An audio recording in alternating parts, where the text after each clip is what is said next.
میرے بھائیوں، ہم لوگ جسم کے چکر میں پڑے ہوئے ہیں، یہ جسم تو قبر کے اندر چلا جانا ہے، روح پر محنت کریں۔ آج سنی دعوت اسلامی کا یہ آپ کو پیغام ہے، روح پہ محنت کرو۔ روح پر کیسے محنت کریں؟ پہلی چیز، باوضو رہنے کو لازم پکڑو۔ دوسری چیز، اللہ کا ذکر کثرت کے ساتھ کرو۔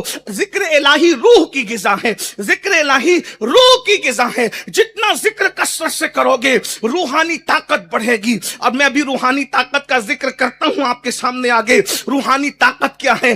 آج ہم لوگ ہر فیلڈ میں جو ناکام ہے، اللہ اکبر، صرف زبانی زبانی زبانی، جسم جسم جسم، روحانیت کہاں ہے؟ ایک بات کہوں، جسم پہ محنت کرنے والا تقریر کرتا ہے تو گھنٹوں تقریر کر کے گلا پھاڑ کے بھی آواز بیٹھ جاتی ہے، کسی پر کوئی جو نہیں رہتی۔ لیکن جنہوں نے روح پہ محنت کی ہے، جب وہ تقریریں کرتے تھے تو لوگ اپنے دامن کو چاک کر لیا کرتے تھے، لوگ توبہ کر کے جایا کرتے تھے، لوگ اسلام کا کلمہ پڑھ لیتے تھے۔ حضور غوث العظم دستگیر کی محفلوں کو بھول گئے، غریب نواز کی محفلوں کو بھول گئے، سیدی احمد کبیر رفاعی کی محفلوں کو بھول گئے، مخدوم اشرف جہانگیر سمنانی کی محفل کو بھول گئے۔ میرے بھائی، آج ہم اپنے بیٹوں کو بھی ذکر الہی نہیں کروا رہے ہیں۔ ہمارے مرشد شاہ برکت اللہ عشقی پیمی مہروی رحمت اللہ علیہ جب اللہ کا ذکر کرتے تھے تو ان سے ذکر الہی سن کر کے پرندے بھی خدا کا ذکر شروع کر دیا کرتے تھے۔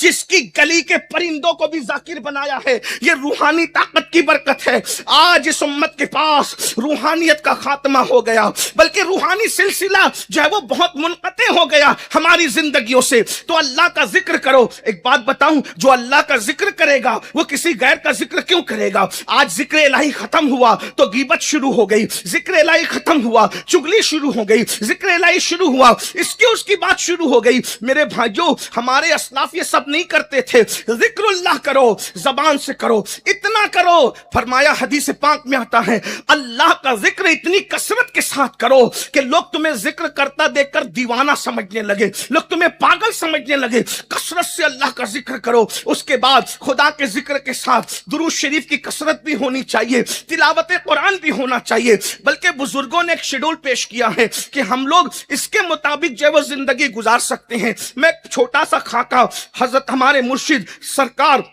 ابو الحسین احمد نوری رحمت اللہ تعالی علیہ، جنہوں نے سراج العوارف کے اندر پیش کیا ہے، روحانیت کو مضبوط کرنے کے لیے کچھ بتاتا ہوں۔ نمبر 1، ہمیشہ باوضو رہو۔ نمبر 2، نماز کی پابندی کرو، اس لیے کہ نماز کی پابندی کو چھوڑ کر کے آپ روحانیت میں کبھی مضبوط نہیں ہو سکتے۔ نماز فرض ہے، نماز اہم العبادات ہے، نماز افضل العبادات ہے۔ قرآن مقدس میں کم و بیش 700 مرتبہ اللہ نے نماز کا حکم عطا فرمایا ہے۔ یہ مت سوچنا کہ روحانیت نماز کو چھوڑ کے ملے گی، کبھی نہیں ہو سکتا، اس لیے کہ روحانیت اور نماز کا بڑا مضبوط رشتہ ہے۔ میرے بھائیوں، تو یاد رکھیے، نماز کی پابندی ہو، اس کے بعد ہر نماز کے بعد کوشش کرو پنج گنج قادریہ پر عمل کرنے کی، کیونکہ حضور غوث العظم دستگیر سے یہ عمل منسوب ہے۔ جیسے فجر کے بعد 100 مرتبہ یا عزیز و یا اللہ، ظہر کے بعد 100 مرتبہ یا کریم و یا اللہ، عصر کے بعد 100 مرتبہ یا جبار و یا اللہ، مغرب کے بعد 100 مرتبہ یا ستار و یا اللہ، عشاء کے بعد 100 مرتبہ